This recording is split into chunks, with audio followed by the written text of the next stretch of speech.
मुठभेड़ में मार दिया नक्सलियों को, लेकिन ये वहाँ के आदिवासी थे, बिल्कुल इनोसेंट आदिवासी थे जिनको मारा गया। इसके बहुत प्रमाण थे और ये केस तो बिल्कुल एकदम जिसको कहते हैं कि crime for an independent investigation. फिर भी सुप्रीम कोर्ट ने ये बोल दिया कि नहीं नहीं, वहाँ की पुलिस जांच कर चुकी है। अरे भाई, पुलिस के खिलाफ तो आरोप लगाया जा रहा है कि उन्होंने इनको मारा और वही लोग जांच कर चुके हैं और इसलिए अब इसमें कोई और जांच होने की जरूरत नहीं है। और इसलिए आपने झूठा केस किया है क्योंकि पुलिस जांच करके ये कह चुकी है कि भाई नहीं, सब कुछ ठीक है, जो कह रहे हैं वो सही है।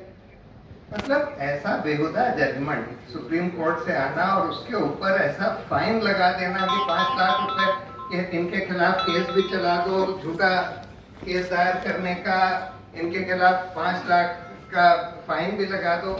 हम लोगों ने एक्चुअली जब मेरे खिलाफ कंटेम्प्ट में जजमेंट दिया कि तुमको कन्विक्ट किया जाता है, तुमने बड़ा सीरियस कंटेम्प्ट कमिट किया। ये दूसरी बात है कि उसमें 1 रुपए का जुर्माना लगाया और नहीं तो 3 महीने की जेल वगैरह, लेकिन कन्विक्शन तो कर दिया कंटेम्प्ट के लिए।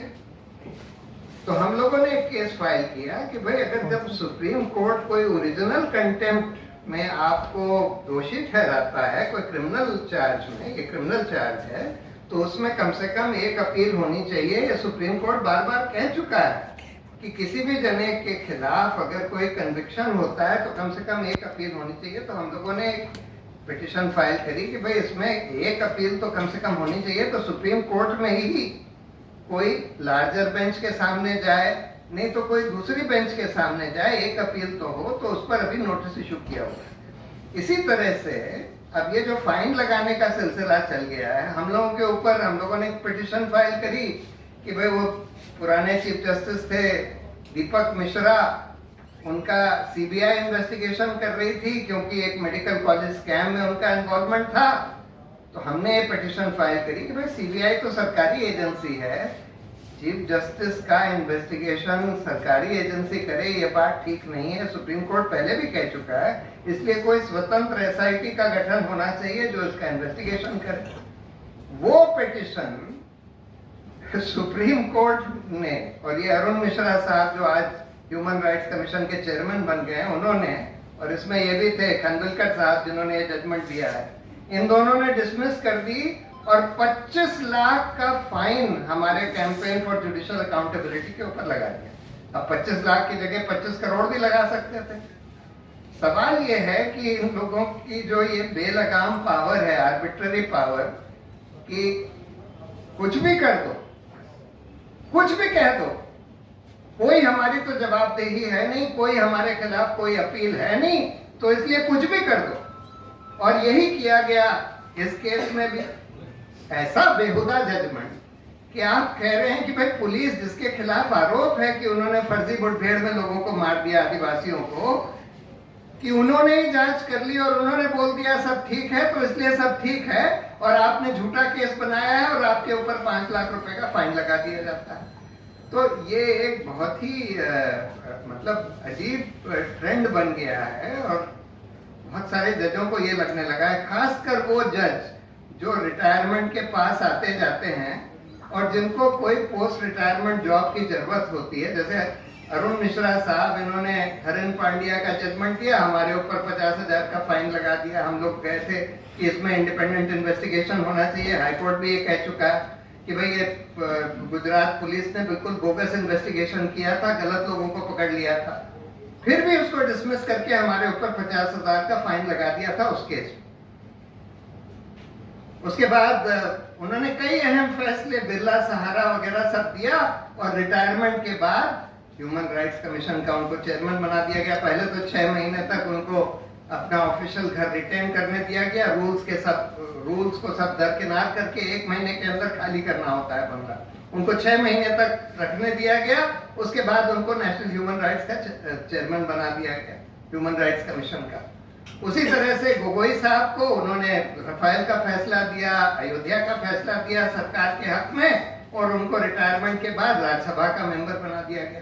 अब खानविलकर साहब 30 तारीख को रिटायर हो रहे हैं। अब देखिए कि इनको क्या मिलता है रिटायरमेंट के बाद।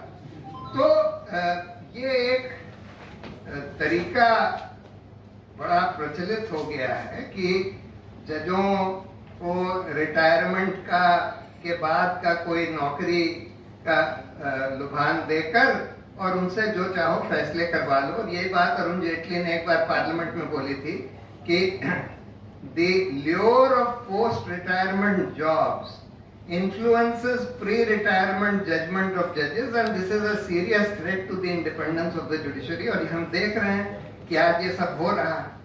मैं तो थोड़ा सा बस हटके न्यायपालिका की बात करना चाहता था कि देखिए आज देश में हम देख रहे हैं कि हर तरह से लोकतंत्र का, मौलिक अधिकारों का पतन हो गया है और देश एक बिल्कुल फांसीवादी ट्रैक पर निकल गया है।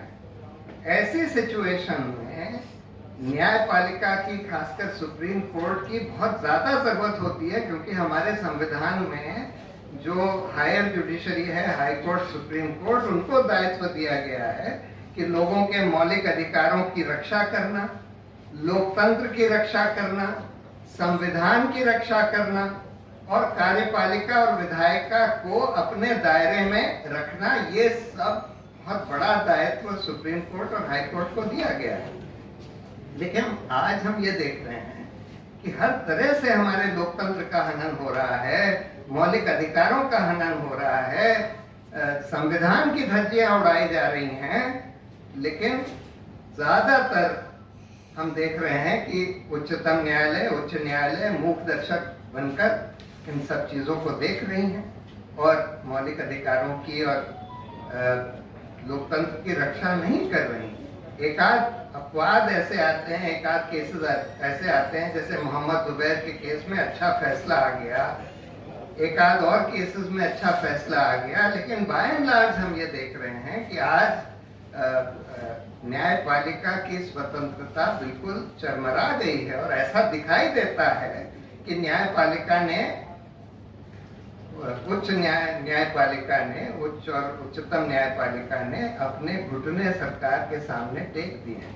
तो ऐसे सिचुएशन में हमारा सबका दायित्व बनता है कि जब जब हम ये देखें कि न्यायपालिका अपना काम नहीं कर रही, अपनी ड्यूटी नहीं निभा रही और हमारे अधिकारों की रक्षा नहीं कर रही, वहां पर हमको बिल्कुल खुलकर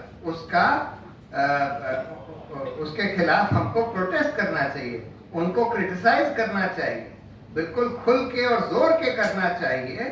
और जहां जहां वो कुछ अच्छा काम करते हैं वहां पर हमको उनका प्रेज करना चाहिए, क्योंकि हमने ये देखा है कि पब्लिक ओपिनियन का बहुत बड़ा इम्पैक्ट होता है न्यायपालिका की फंक्शनिंग के ऊपर।